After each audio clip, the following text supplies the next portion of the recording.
And now I'd like to turn the program over to Master Gardener Muriel Nesbitt, who will introduce our speaker today. Take it away, Muriel. Okay, thank you, John.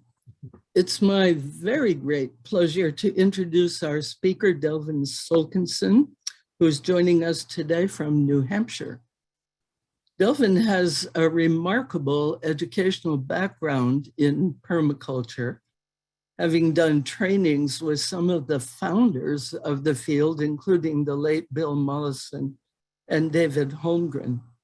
He's a very, very peripatetic young man, engaging in teaching and learning opportunities around the world. What I gather about him from reading about him is that he's a very dedicated teacher and learner, and eager to share his knowledge with anyone who is interested through a variety of channels, including, fortunately for us, this one. So welcome, Delvin, and take over. Wonderful. Thanks so much. It's great to be with the Master Gardeners. And my mom was a Master Gardener at North Vancouver, Park and Tilford Gardens. I wanted to start with an acknowledgement that my future homestead that I'm traveling towards is on the traditional lands of the Coast Salish, who stewarded the territory of Pender Island for countless generations. And the wisdom, intelligence, and nature-centered living of these and all the traditional peoples of the land are really the core foundation for permaculture thinking and are acknowledged as the source of what we know now.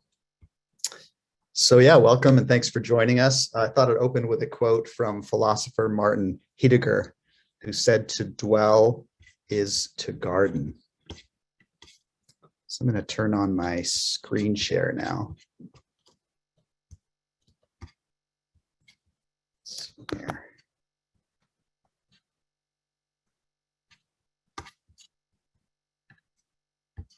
Go.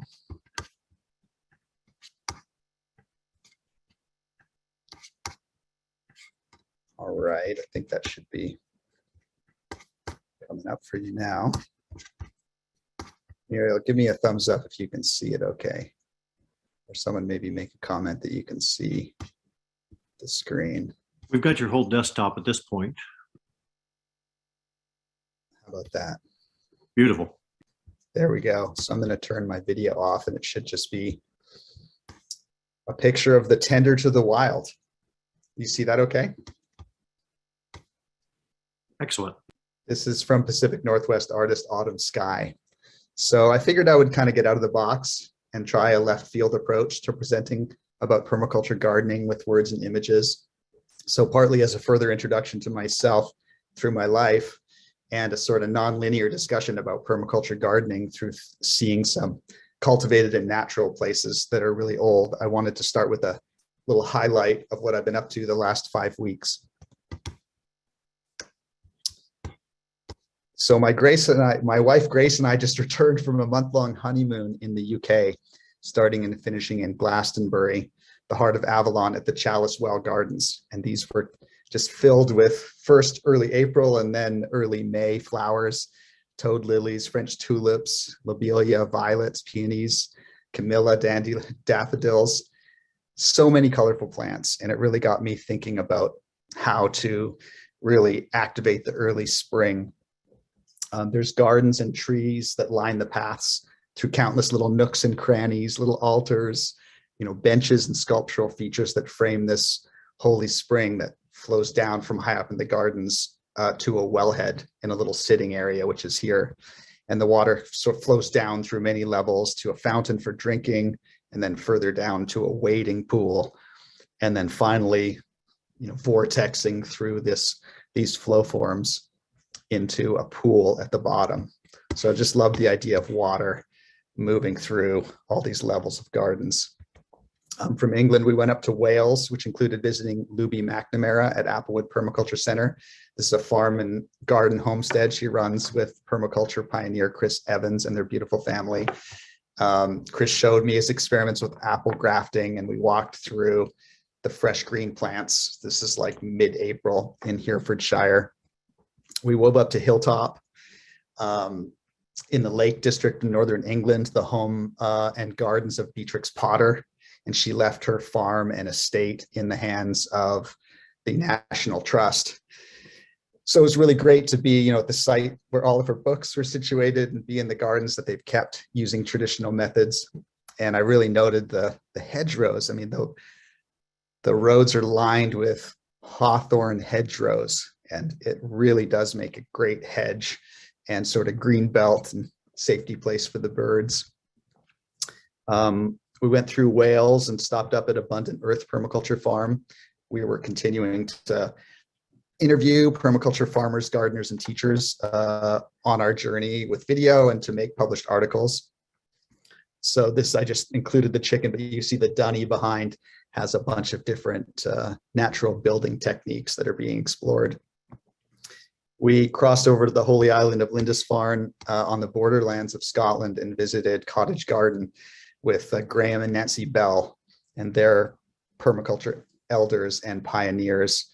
And their site, which is really on par with Alaska, has an incredible selection of cool climate plants and animals designed really intensively on 1/5 of an acre. It's super highly productive and designed on permaculture principles and strategies. And there was tons of birds, I noticed, just living in these densely packed trees and shrubs. We went to a bunch of castle gardens, as we wove through Scotland, which was totally amazing. There's wild daffodils everywhere there. And this was a bridge next to the castle. And it's one of the things that the sheep don't eat because there's sheep, everywhere.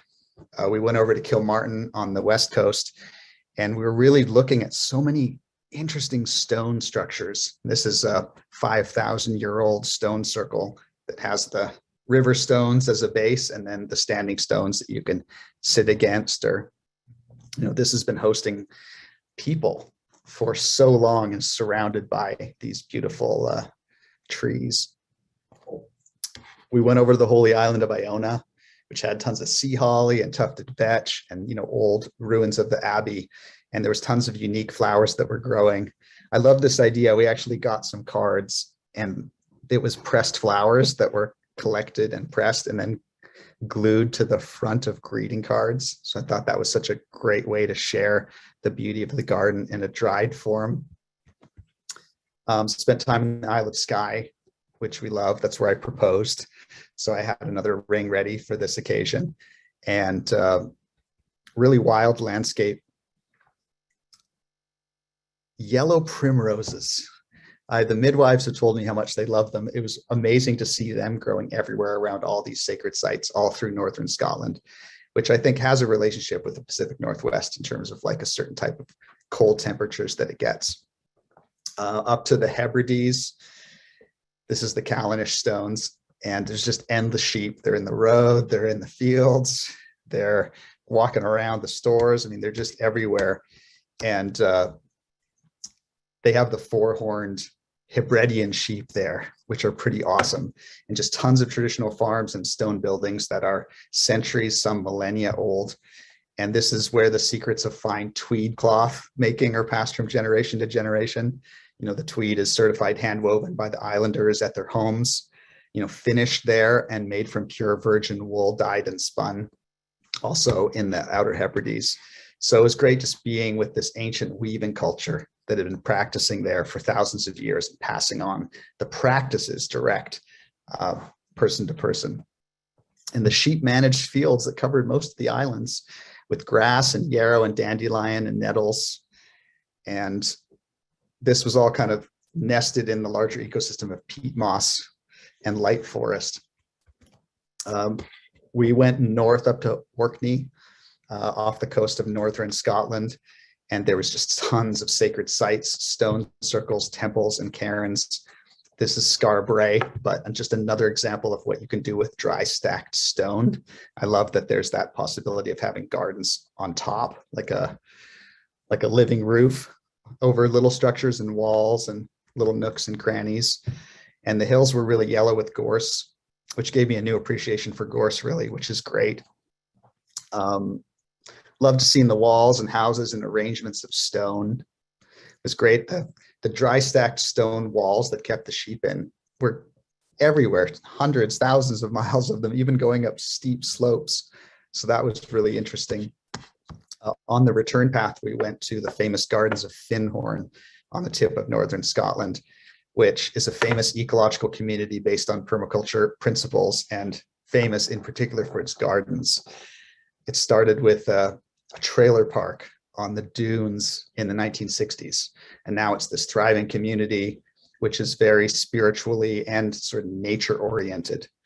So when we were there a week ago, there was tons of wild cherries flowing everywhere. It reminded me of home in Vancouver, where we have all these ornamental cherries flowering this time of year. There was so many gardens and pathways that wove between every kind of ecological housing I could think of. And we got to spend time with Craig Gibson, who's a permaculture pioneer, who was one of the people that started it, and checked out his really unique and creative permaculture gardens pictured here. You know, he's got ecological houses made from whiskey barrels in the last slide, and all these little pocket gardens and ponds and small orchards, totally intensively planted and full of life, really. So Finhorn is known for its connection with spiritual approaches to gardening, which is a whole other interesting topic. There's the dunny, very worthy dunny looking out over the gardens. And the classic, just right out of Bill Mollison's designer's manual book, he's got the greenhouse that's attached to another building on the north side, and doing really great in there. I think that's Regula.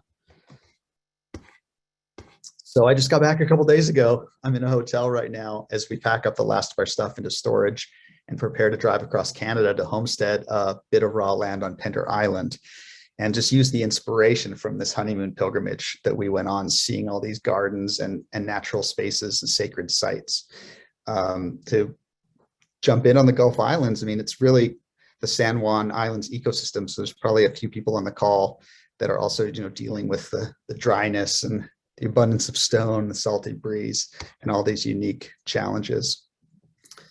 So I wanted to recognize that today is an investment of your precious time. I totally appreciate you gathering today or listening after online for this presentation about permaculture gardening. It means a lot to me. So I thought I'd kind of fly through the permaculture framework by referring to a permaculture design site that I co-created in Roberts Creek, British Columbia, called the Heart Gardens. The gardens are designed for pretty heavy wear and tear, including kids and dogs, summer drought, of course, which is becoming more of a thing, winter snow and freezes. And the plant community features over 370 species of hardy, cool climate perennials. And at the heart of that collection are 187 plus species of plants with a history of use by the coastal First Peoples. And that has really been the focus of my gardening in the Pacific Northwest, using Nancy Turner's books, which she has a number. And most of them are set in coastal British Columbia, but I'm sure they apply just as easily to all the San Juans and coastal Washington state. So there's Roberts Creek, right on the Pacific. Vancouver Island is off in the distance. So there's a bit of a green belt of trees between the gardens and the ocean, but definitely was able to utilize seaweed, such a blessing for coastal gardeners. This is the top-down shot. So the business district is sort of a small downtown that has a yoga studio and a health food store and, you know, acupuncturists and a cafe and a crystal shop and a number of small community-oriented businesses. And the idea was to turn the whole downtown core into a permaculture demonstration site of sorts with a feature on the gardens.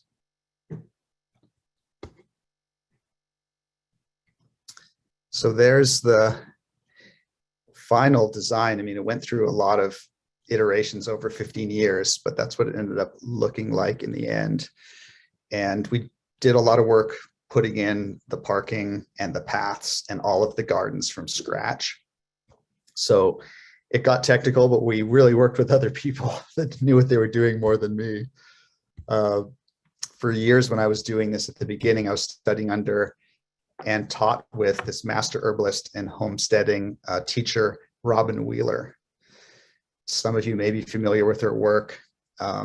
She wrote Gardening for the Faint of Heart and Food Security for the Faint of Heart, which are wonderful guides to gardening and homesteading in the Pacific Northwest. And I got a lot of plants from her nursery, which was a lot of unusual, cold hardy, drought tolerant, high production plants with many uses. And so that kind of became the foundation for the original plant community and the heart gardens. She did pass away on my journey with her, so I think about her a lot. When I got the job designing and developing and stewarding the heart gardens in 2004, I just finished my diploma with Bill Mollison and the Permaculture Academy. And I had been doing this master's degree with Bill over 5 years, culminating with me going to Tasmania and spending some time with Bill. So he reviewed and really informed the process of designing the gardens a lot. And he connected me afterwards with Larry Santoyo, which ended up doing a further 7-year doctoral study with, and the heart gardens was a feature project. So it was really, the gardens were a big part of my learning, and I was paid to take care of them and to, grow my own food and create a classroom for the public. So that was really great for right livelihood. And I am still a student. I'm a teacher as well, but I'm currently doing my postdoc in permaculture education. So a short introduction to permaculture design. It really starts with pattern literacy. So I wanted to open with a quote from Bill Mollison, the co-originator of permaculture. He says, "Permaculture seeks the Garden of Eden, and why not? The overall aim of permaculture design is to produce an efficient, low maintenance, productive integration of plants, animals, structures, and humanity, with the ultimate result of on-site stability and food self-sufficiency in the smallest practical area. The aim is also to plan for crafts and other products on larger areas that yield a trade or commercial potential for clients. The design should aim for a total, secure, long-term integration of all elements. Stability and diversity are the keynotes. Conservation of soil, water, and energy are central issues. The system combines rational landscape design, organic gardening methods, and alternative energy systems into a unified design encompassing many trades, skills, and disciplines." Further on what is permaculture, I love this quote from David Holmgren, who's the co-originator of permaculture with Bill Mollison. I've also studied with extensively in Australia.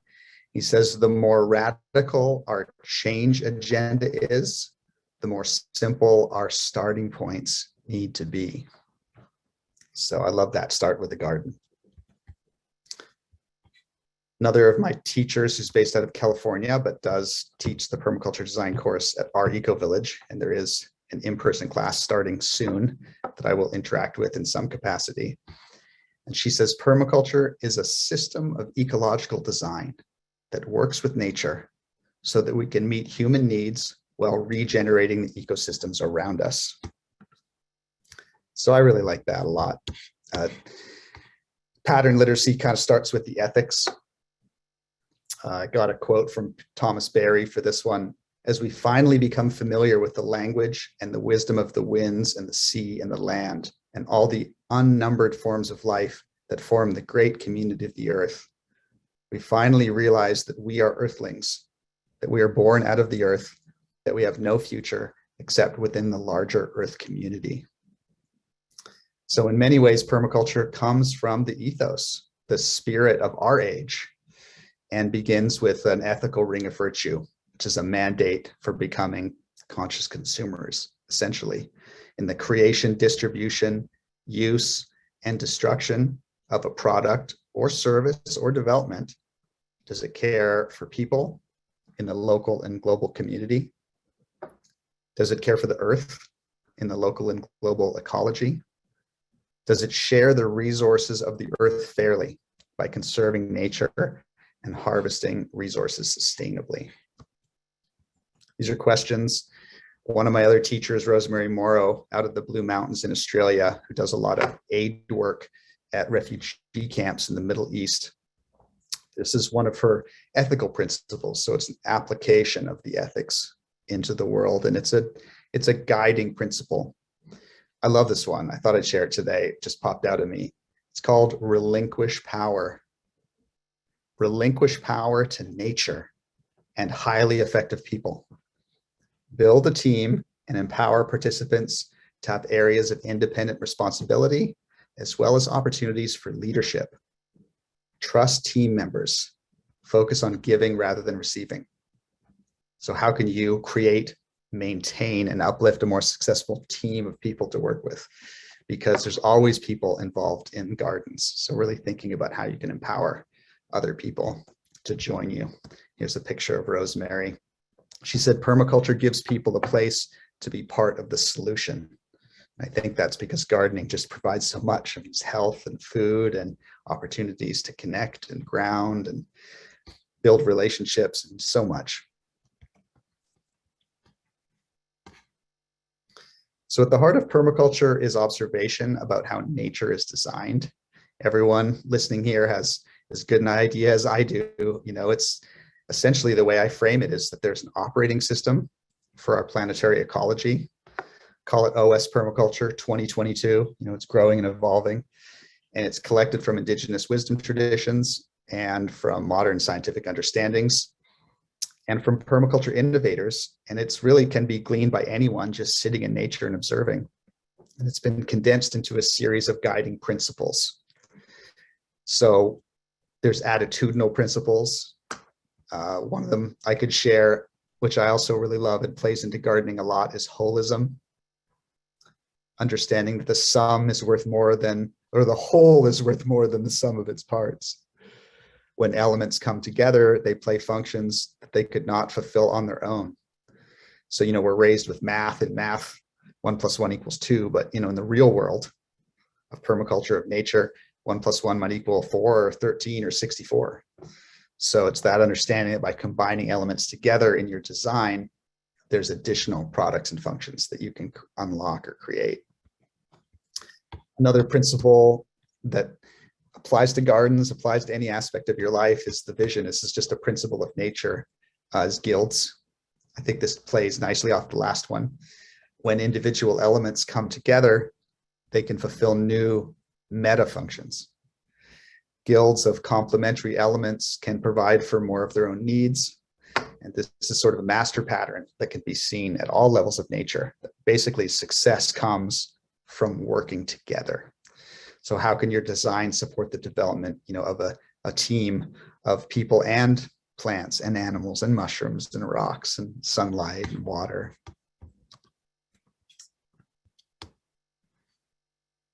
Bill Mollison, another picture of him with his dog that I loved from my time in Tasmania.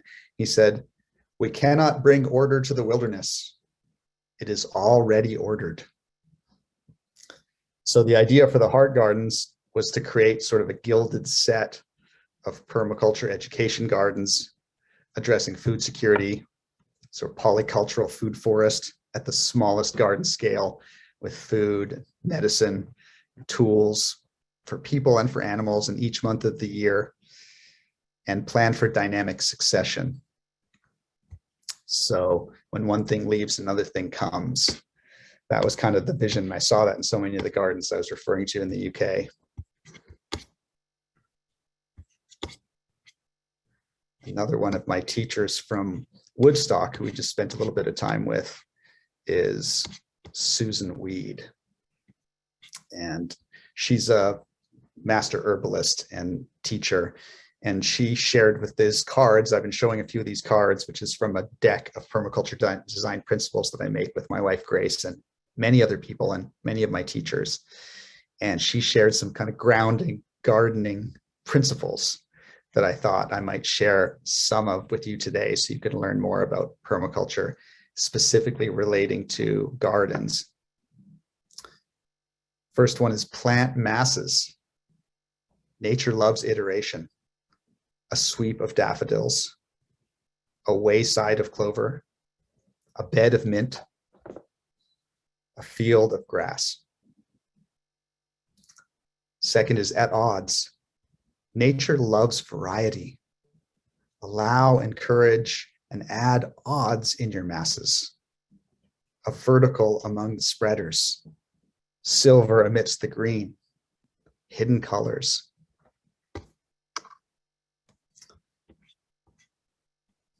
Couple more I loved.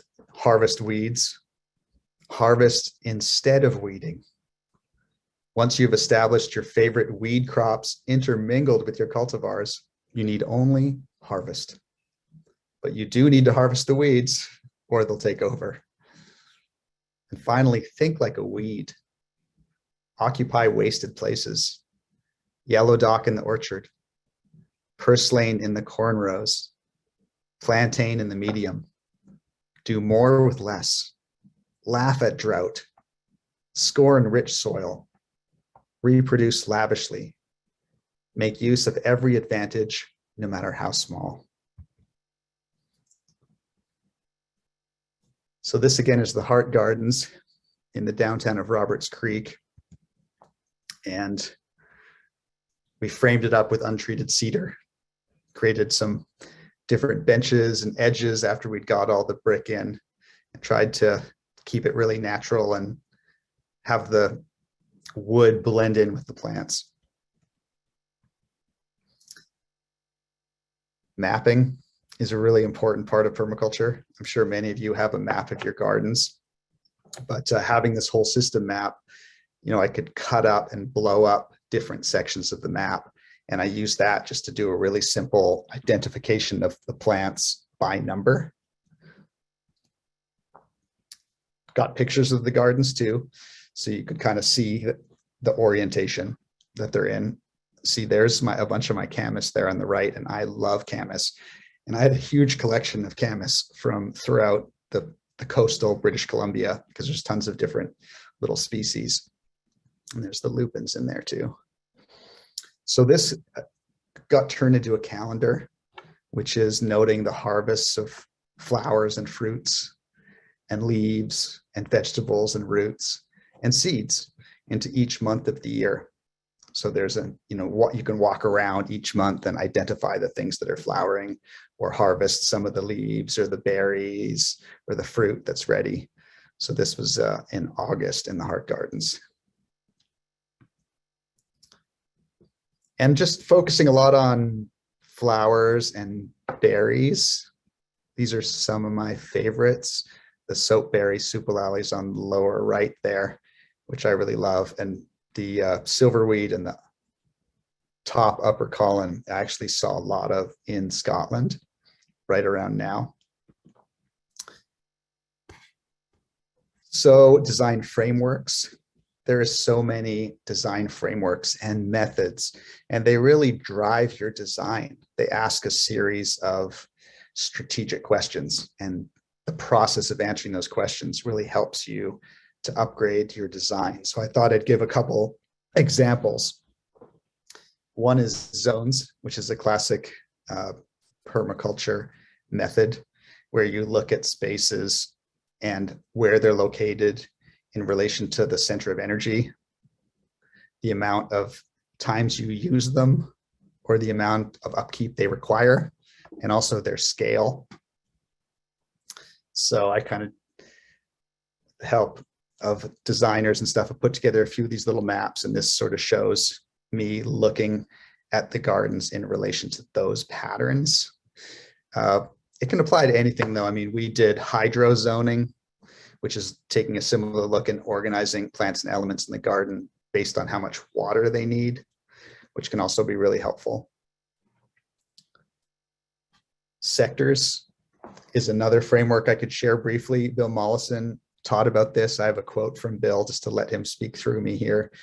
He talks about recognizing energies from the outside, which on a map can be thought of as so many arrows winging their way towards home, carrying both destructive and beneficial energies.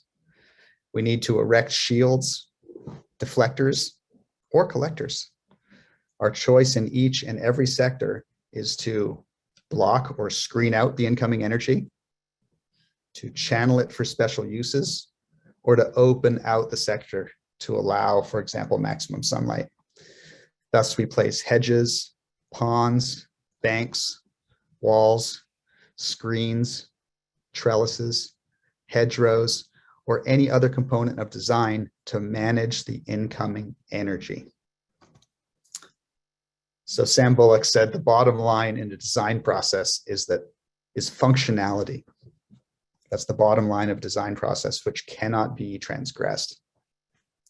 So an example of sectors just for sun alone, some of you might have done something like this. There's the list of my gardens on the left. Red is full sun, green is dapple, and I think the white ones are waiting for me to fill them in. So this is July, and you can also represent it instead of all number-like. You can just shade in the garden. So here you can see the winter and spring and summer and autumn sun. And the summer and winter are the ones with the biggest difference, and the spring and autumn have a lot of similarities. Other sectors, I mean, there's so many, but you think about water and the flow of water through the property, where storm drains are, where rain barrels are, where taps are, that sort of thing. Frost, go out on a frosty day and see where the frost pockets are. And, electric and gas lines, don't want to dig through those. So just really looking at where is all of the different energies that are flowing from offsite onto or through the property? Where are they located? How are they coming onto the property? And learn a lot about the flow of energy, because the idea is to work with nature rather than against it. And keep in mind, the patterns of the wind and water and sun, and so that you're appropriately placing everything where it's going to work best. So that's the first part of permaculture, which is pattern literacy. The second part is ecological literacy. So we begin with the foundation for it all. Soil is life. Feed the soil, not the plants. Build soil, make fertilizers, cycle nutrient with composting. How do we design our homes and communities for soil? And this is a nod to Toby Hemingway, another of my teachers for many years, who wrote a book called Gaia's Garden, a guide to home-scale permaculture, which is a reader for my course, and I highly recommend it if you're interested in learning more about permaculture gardening. He said, yet soil is miraculous. It is where the dead are brought back to life. Here in the thin earthly boundary between inanimate rock and the planet's green carpet, lifeless minerals are withered from stones or decomposed from organic debris. Plants and microscopic animals eat these dead particles and recast them as living matter. In the soil, matter recrosses the boundary between living and dead. And as we have seen, boundaries and edges are where the most interesting and important events occur. Susan Weed says, turn not the soil. The microbes live near the surface. Nature adds to the top. Put finished compost on top of the soil and leave it alone. I use a lot of biodynamic plants to enhance decomposition processes, to create not really soil, but rich fertilizer. A lot of the books say, 20 to 1, 30 to 1, 50 to 1, brown to green. But I always focus more on even 1 to 1 green to brown. I mean, it's already a lot of leaves and brown material to collect, and then add in these plants to speed up the process.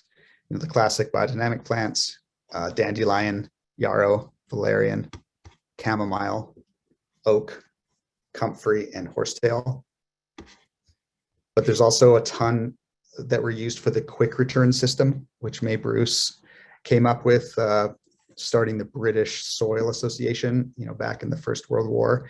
And she noted some other plants that also speed up and enhance life processes, and therefore are really helpful in the compost, including hollyhock, black walnut, which the allelopathic juglone toxins in black walnut does break down when exposed to air, water, and bacteria.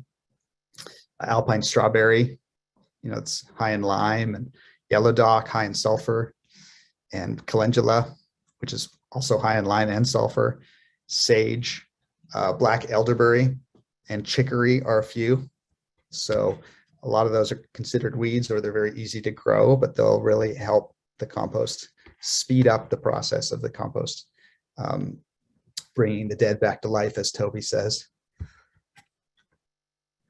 See on the upper right there is me at the beginning with my shed. And then there's a little process illustrated of doing a little hugelkultur bed with chunks of wood, which I put Jerusalem artichokes in, which you can see in the middle left picture. And used a lot of bark mulch.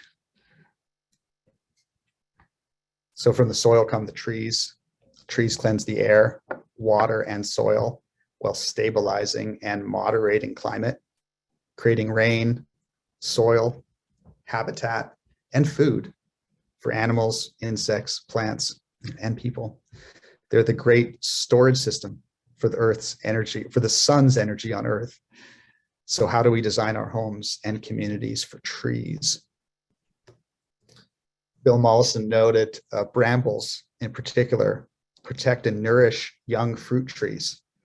And on farms, bramble clumps like blackberry or one of its related cultivars can be used to exclude deer or cattle from newly set trees. As the trees like apple or quince or plum or fig age and the brambles are shaded out, the hooved animals can come back to eat the fallen fruit, and the mature trees, 7 or more years old, are sufficiently hardy to withstand browsing. Our forest ancestors may well have followed such sequences for orchard evolution, assisted by indigenous birds and mammals. Next is animals, which live symbiotically with the soil and its plants, assess needs, characteristics, and functions of wild and domestic animals, and use integrated pest management, which is bringing in the predators to take care of the pests and giving them a home in your gardens. So how do we design our homes and communities for wild and domestic animals? Susan Weed advises, keep the rabbit. It turns vegetable waste into savory protein. Its droppings are golden for compost. Do leave them in a midden pile. And we are going to get rabbits, if we're allowed to, on tender as one of our animals, as well as quail, which my wife Grace is really interested in. And Susan says, ward off pests with herbs. Grow aromatic herbs in among your cultivars to banish many insects. Try sage, rosemary, sweet anise, tansy, rue, and garlic. And I'm sure many of you have experimented with that. Water brings life to the soil, its plants and animals. Just add water. Slow, spread, sink, and store. Do a water audit for your home. How do we design our communities and homes for water? Which I know I'm going to be focusing a lot on Pender Island. And I think for all of us with the changing conditions of the Pacific Northwest and Southern British Columbia and Northern Washington, and further afield too, is really designing to catch and store water to use during the summer months, which we did a little bit of at the gardens. So then we move on to design literacy. It's the third type of literacy in the permaculture framework, sort of meta program. Example of this is designed for microclimate. This is a tool that permaculture often uses. Every site has a range of small areas that are drier or wetter, hotter or colder. Direct observation of site-specific energies and influences includes the location and movement of the water, sun, wind, fuel, nutrients, animals, plants, and trees, with attention to the slope and the aspect. So how can you do a microclimate analysis for your site? Here's a piece of art from another Pacific Northwester, Simon Hayduke. Cool climate strategies, where a lot of us live on this, that are on this call or listening to this later. Designing for cool climate, you're really addressing the major climatological influences, opportunities, and challenges. Here's a few strategies that permaculture employs. Make sure cold air can flow downhill. Use gravity-fed irrigation and water management. radiation shields of white rock, trees or hedgerows facing the fire sector if there is one, use of plant and animal guilds to address pest issues and feed the soil, lime soils to balance acidity, I'm sure many people do, windbreaks and permanent forest edges to protect from wind and fire, native plants, especially for windbreaks and mulch, something to think about. And of course, including short season plant varieties.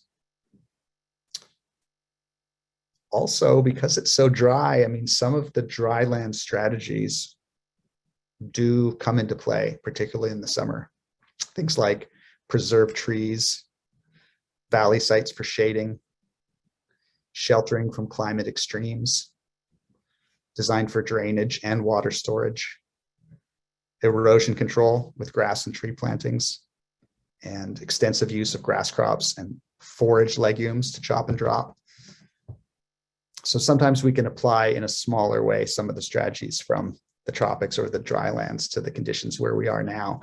So permaculture really supports a global understanding of strategies in all climates. Here's another design principle, something to guide your design process. You could think about, how am I doing this in my garden?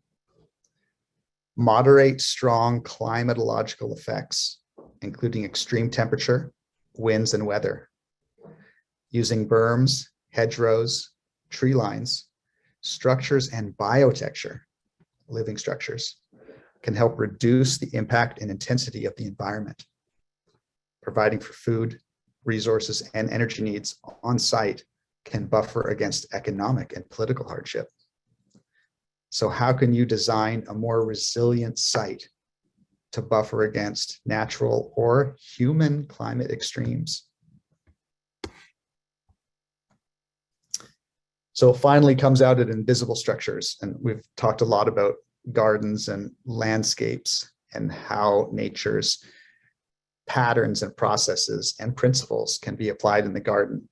But permaculture really recognizes that there's lots of invisible structures. Bill Mollison said, there is no other path for us than that of cooperative productivity and community responsibility. Take that path and it will change your life in ways you cannot yet imagine. So this was a community education center that I set up with my friends there that has free seeds. It's got a seed bank. Where's the other picture? Oh, it looks like I'm missing one, but it's got a seed bank inside and tons of books and resources and maps of the gardens so you can identify all of the plants. There's a custom plant book, which I really recommend. I use Plants for Future. So the idea is to print off the page specifically for the plants in your garden. So you create just a custom garden book just for your plants. And I found the process of printing it off, reading it through once, with the plant, really helped me learn more about the plant's name and its functions and some of its patterns and needs. We had a farmer's market in the garden and a bunch of different community events. So thinking about ways to bring people in to interact and to benefit from the gardens is a social permaculture strategy for creating invisible structures that will really support the garden to thrive. Because with all this attention, that's kind of what kept my job going in its own way. We had local artists. I like this as a knit bombing. There's a huge maple tree right in the middle of the property, and it got knit bombed a few times. I did a lot of work with local government. This is about building relationships with the Sunshine Coast Regional District Government, the Community Planning Commission, the Community Association, the Advisory Planning Commission, and was able to expand the influence of the Heart Gardens out to a bunch of pathways along the roads leading to it from both sides, and influencing the use of native plants and native shrubs in those areas that created green belts for more birds and animals. And so that was really great. And ultimately, as a classroom, this is some Waldorf kids, but I hosted all ages in the classroom. And even if it's just touring a friend through the gardens, the idea that the best way to learn is to teach. And that's something that's really driven my learning process. And so finding people that are interested and sharing with them about the gardens and how they work and what they have to offer as a way to learn more about it yourself. So I think we're at 45 minutes and we talked about maybe a few comments or questions. That's pretty much my share. I'll close with a quote from Rainer Maria Rilke, who said, if you stay close to nature, to its simplicity, to the small things hardly noticeable, those things can unexpectedly become great and immeasurable.